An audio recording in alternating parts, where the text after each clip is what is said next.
웨스트민스터 대여리 문답 6주 18문 하나님의 섭리의 일은 무엇입니까? 답. 하나님의 섭리의 일은 모든 피조물을 더 없는 거룩하심과 지혜와 권능으로 보존하시고 통치하시는 것입니다. 하나님께서는 자신의 영광을 위해 모든 피조물과 그들의 모든 행위를 다스리십니다. 하나님의 섭리의 대상은 모든 피조물과 그들의 모든 행위입니다.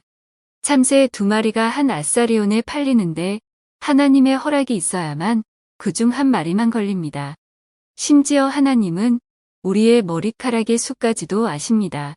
이렇게 하나님은 사소한 것까지 관여하시며 우리 신자들을 돌보십니다. 따라서 우리는 어떤 상황에서도 두려워하지 않아야 합니다. 우리가 보잘것없는 참새보다 귀하기 때문입니다. 하나님의 섭리는 모든 피조물을 보존하시고 통치하시는 일입니다. 보존은 보호하시고 유지하시는 일을 말합니다. 통치는 다스린다는 것입니다. 하나님은 왕으로서 그가 창조하신 피조물을 다스립니다. 또 하나님은 창조하신 세상을 보호하시고 돌보십니다. 그럼 하나님께서 어떻게 보존하시고 다스릴까요? 그것은 하나님의 성품으로 그렇게 하십니다. 하나님은 그의 거룩하심과 지혜와 권능으로 창조하신 세상을 섭리하십니다. 시인은 하나님께서 모든 행위에 의로우시며 모든 일에 은혜롭다고 찬양합니다. 그래서 우리는 하나님의 거룩하신 섭리에 만족합니다. 또 하나님은 놀라운 지혜로 창조하신 세상을 돌보십니다. 그래서 우리는 하나님의 지혜로운 통치에 감탄합니다. 또 하나님은 그의 권능으로 세상을 다스리십니다. 그래서 우리는 하나님의 위대하신 능력을 의지합니다. 또 하나님의 섭리의 목적은 창조의 목적과 동일하게 그분의 영광입니다. 하나님은 모든 피조물을 돌보시고 인도하심으로 그의 영광을 드러내시고 영광을 받으십니다. 우리는 날마다 하나님의 섭리 가운데 살아갑니다. 지금 우리는 하나님의 영광을 볼 수 있습니다. 따라서 우리는 그분의 섭리를 볼 때 감사하며 찬양해야 합니다. 19문 천사들에 대한 하나님의 섭리는 무엇입니까? 답. 하나님께서는 어떤 천사들은 스스로 돌이킬 수 없이 죄와 멸망 가운데 빠지는 것을 자신의 섭리로 허락하셨습니다. 그리고 하나님께서는 자신의 영광을 위해 이들의 모든 죄를 제한하시고 주관하십니다. 또한 하나님께서는 다른 천사들은 거룩하고 복되게 하셔서 하나님의 기쁘신 뜻대로 그들 모두를 사용하여 그들이 하나님의 권능과 자비와 공의를 집행하게 하셨습니다. 천사들은 하나님의 피조물입니다. 그래서 그들도 하나님의 섭리 아래 있습니다. 하나님은 어떤 천사들을 죄와 멸망 가운데 빠지는 것을 허락하셨습니다.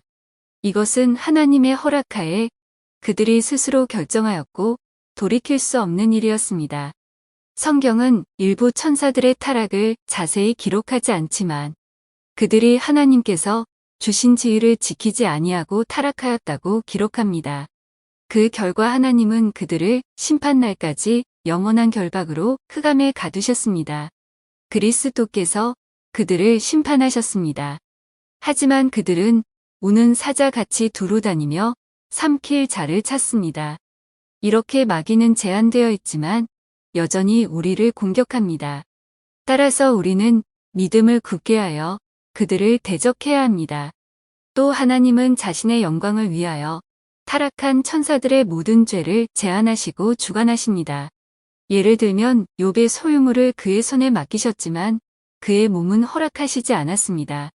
또 예수님은 악한 영이 돼지떼에 들어가는 것을 허락하셨습니다. 마귀와 악한 영들은 하나님의 허락 없이 자신의 능력을 발휘할 수 없습니다. 또 하나님께서는 다른 천사들을 거룩하고 복되게 하셨습니다. 그들은 하나님의 보좌 앞에서 하나님을 섬기며 예수님께서 재림하실 때 함께 옵니다. 하나님은 그들을 자신이 기뻐하시는 사역자로 사용하십니다.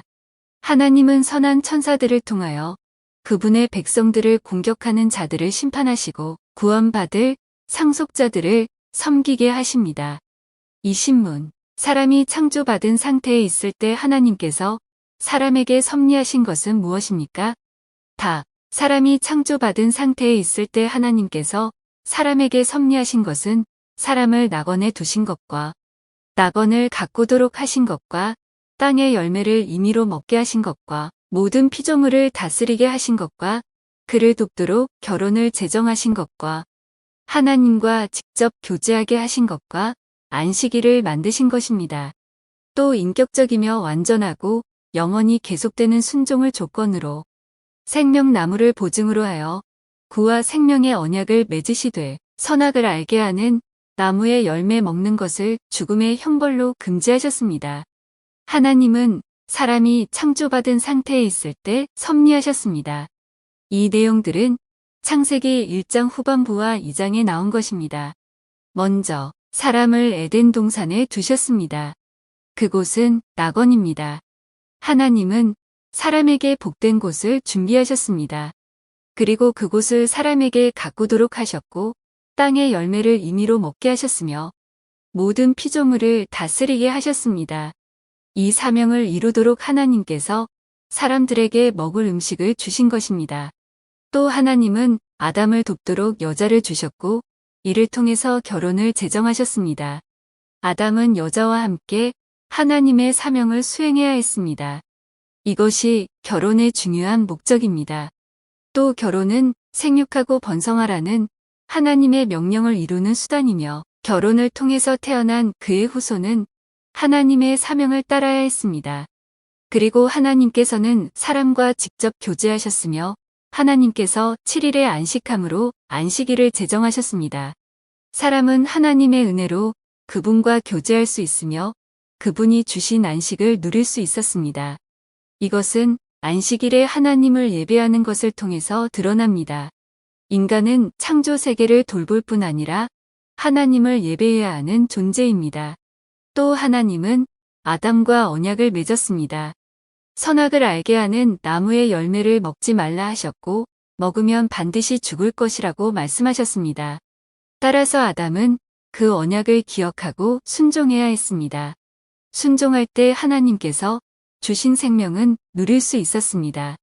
이렇게 인간은 하나님과 언약을 맺고 그 언약 안에서 사는 존재입니다. 창조 때 하나님께서 사람에게 섭리하신 것은 지금 우리의 삶과 연관이 됩니다. 이것은 하나님께서 우리의 모든 것을 준비하시고 돌보시고 사명을 주시며 언약하시는 분이심을 알 수 있습니다. 따라서 우리는 하나님께서 우리에게 주신 장소, 음식, 사명, 결혼, 예배, 안식, 언약 등을 소중히 여기고 그분을 의지하고 섬기는 자가 되어야 합니다.